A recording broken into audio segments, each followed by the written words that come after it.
Chapter 1. The only warning Frankie Moorehouse had that 20 gallons of water were going to fall on her and her desk was a single drop. One drop. It hit the financial statement she was reviewing right in the middle of the page that suggested the Whitecap's bed and breakfast was dangerously close to going under. She groaned, figuring the roof must be leaking again. The sprawling mansion had all kinds of nooks and crannies, which made for an elegant and interesting floor plan. Unfortunately, the roof covering all of these architectural treasures was a complicated warren of angles that trapped old leaves and moisture, creating little pockets of rot. Squinting her eyes, she glanced out the window, searching the dimming light for a rainstorm that wasn't there.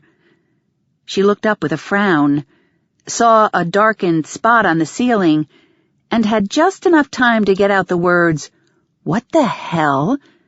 before the torrent hit her.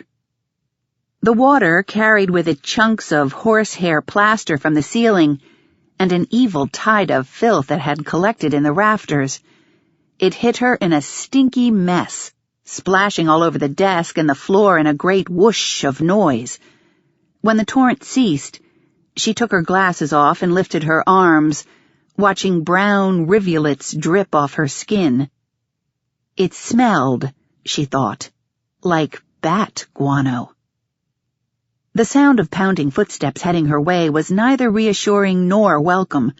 She shot up from the desk and shut the door to the office. "Hey, Frankie, what happened?" George's booming voice sounded characteristically confused. He'd worked for her for about 6 weeks, and sometimes the only difference she could find between him and an inanimate object was that occasionally he blinked.